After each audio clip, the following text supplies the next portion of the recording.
AJ, my boy, how are you? And hello to everybody else at supermarcy.com. This is B. Harper coming to you once again, and now I present to you The Revenge of Frankenstein, the direct sequel of Curse of Frankenstein, directed by Terence Fisher, starring Peter Cushing, Francis Matthews, and a whole bunch of hapless victims. Okay, so even though the Dracula series are essentially the franchise milestone that put Hammer on the map and basically what has given it its name in horror, I gotta confess something to you. I am more partial to the Frankenstein movies, and that is more or less because Peter Cushing is the most splendidly evil bastard you could ever conceive of. I am absolutely serious. He's vicious, he's cruel, he's sadistic, he doesn't give a flying fruit bat about what anybody says about his work, and he is fiercely determined to do whatever it takes to ensure that he ends up on top, be it, through personal actions or rather his own personal gain, or for the work he does. He is super unethical. He doesn't give two craps about what anybody thinks of him. If he doesn't like you, he is going to kill you. He has no morals, he has no scruples, and that is what makes him the most splendid antagonist slash protagonist there probably ever was in the horror canon. I'm saying it right now. Dr. Frankenstein, played by Peter Cushing, is pretty much one of the finest villains Hammer has ever put forward, and that is saying something. Hammer's had quite a history when it comes to giving a splendid villainy, but for some reason, Victor Frankenstein just has it. He just has it. So, in saying that, I'm going to give you a very, very, very brief synopsis of the plot, because the way I figure it, I would rather you see the first movie in order to put into context what I'm trying to say here, but I'm going to keep it very basic, and then I'm going to give you my own general thoughts about the movie. So, Revenge of Frankenstein is a direct sequel to Curse of Frankenstein. In fact, it takes place minutes after the first one ends. You see, Frankenstein has been put up to execution because of all the terrible acts he has committed, with all the murders and the unethical scientific experiments he has done. But instead of him being beheaded by the guillotine, in his place is some hapless priest. So, Dr. Frankenstein is alive and completely psychologically unwell, and this time he has a brand new assistant and a brand new agenda. So in the first film he created the creature, played by Christopher Lee, God rest his soul, and this time, rather than repeat the same perceived mistakes he has made, he decides to make a better creature, rather than, obeying common rules of nature and, letting sleeping dogs lie.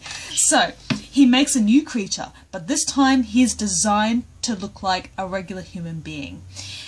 This is one of those sequels that are, once again, either better or on par with the original movie. In my opinion, I think it is better than Curse of Frankenstein, and Curse of Frankenstein is no slouch in any department, by the way. I mean, yes, it has the trappings of its time, with the super colourful blood and all the melodrama, but that is what makes these movies so damn good. But with Revenge of Frankenstein, it pushes the envelope just a little bit more. I could swear, there was a sequence of which Frankenstein has almost a rapist attitude towards the female lead character. Now, even though it is not explicitly stated, and, this movie doesn't exactly go too far into these types of matters, you get the insinuation that he wants to do things to this woman, and it is just absolutely terrible. It is so terrible, and yet here I am just smiling about it, because Peter Cushing in these movies, he is wonderful. When he played Abraham Van Helsing in the Dracula films, he is so trustworthy. You would want this guy in your corner when it comes to battling the undead. He is a comforting force. He is a powerful, comforting, authoritarian force that you would want on your side. Victor Frankenstein is completely the opposite, and it's just a testament to Peter Cushing's talent as an actor.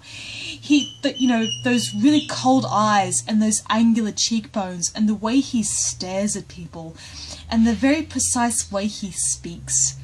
There is no doubt in your mind that he is a man who will go there if it means getting on top. He doesn't care about you. He doesn't care about whatever concerns you may have. If you are useful to him, that's it. You are an expendable pawn, and that is that. And it all comes back down to the way Peter Cushing performs this character. He is a splendid son of a bitch. And additionally, the director, Terence Fisher, he's had quite a good run when it comes to directing Hammer movies. Now, he's no longer with us, of course, but he is mainly responsible for the more quality earlier Hammer movies. And even though the later Hammer films are pretty good in their own right, and I'm not about to dismiss them, there is something distinctly classy about the earlier films. And it may just be due to the fact that it was the Hays Code and there was only so much you could show. But at the same time, when I think of classy, I think of stuff that is not as overt or in your face as the later products would be. But at the same time, it gives you just enough to make your mind go places. Now, going back to the movie itself, what I really like about it is that it seems like a natural progression as to what Frankenstein would do. He has been there, he's done that, he's created a flawed product and it came back to bite him in the ass.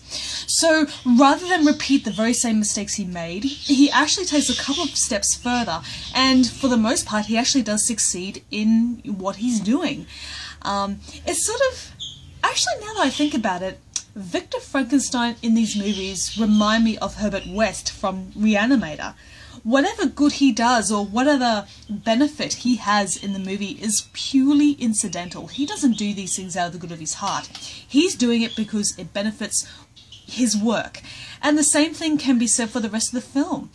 Now, even though there is a couple of protagonist figures in this movie, Frankenstein is front and center. And what really makes it disturbing is you almost find yourself cheering him on. Yes, he does terrible things. Yes, he is a monster for all intents and purposes. But at the same time, you are there with him.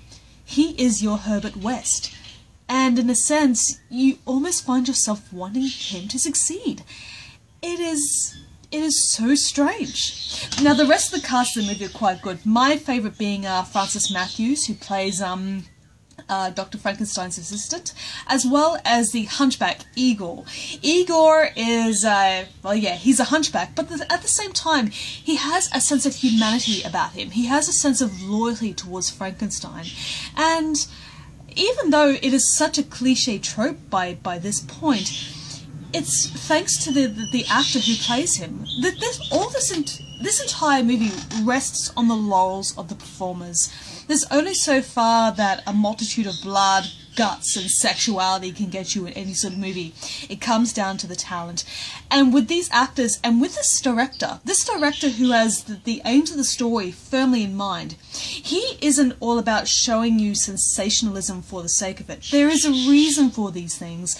And yeah, okay, cleavage is there and blah blah blah, but the fact of the matter is, Terence Fisher is telling you a story first and foremost. It is dark, it is dangerous, and it is one of which really gets under your skin because you're almost rooting for the protagonist. So, I would give Revenge of Frankenstein in all of its unethical and vicious glory a 4 out of 5. Even though I love the Frankenstein movies in every manner of things, there is something about this movie that just really works. There are elements in this film that the first one should have had, but if the first one had all these things, what would the sequel be able to provide? This sequel lives up to the notion that sometimes, more is better. And in this case, that is absolutely right. Frankenstein gets to do more things. More chaos, starts to happen. It's all very... It may feel excessive when you try to intellectualize it, but on the film, as you are watching it, as you are watching these characters and being invested in this story, it makes perfect sense. You want to see more. You want to see what the characters do. You want to see more of everything that you didn't get in the first movie. And Revenge of Frankenstein has that. It is so good. And if you are a fan of horror, and if you are curious about the history of it, you owe it to yourself to see these Frankenstein movies. No, it is not is not faithful to the book. It's not supposed to be. It doesn't work under that pretense, and that's another thing I really like about it. It makes no pretense about what sort of story it's telling. It's not trying to remain respectful to the original franchise, or rather, the original novel written by Mary Shelley, because if it did that, it would just be a big old mess. It wouldn't have that sense of individuality. It wouldn't have that independent and spiteful nature. And much like Frankenstein itself, if they didn't leave this film to its own devices, if they didn't let it have that spark and violence and malevolence, it probably wouldn't have been as strong. So you basically win with this movie. Oh, unless you didn't like the movie, and that's well within your prerogative to do so. But if you really like horror, and if you're curious about the better Hammer films, Revenge of Frankenstein is definitely for you. And Peter Cushing is just, he is the star of this movie. I dare you not to find yourself liking him even a little bit throughout the entire movie. Now, yes, you may feel disgusting afterward, but you know what? This is Hammer. This is Hammer horror for you. And what else is there to be said? Okay guys, so thank you once again for joining me on this little journey, and as usual, I shall see you in the next video. Bye bye for now.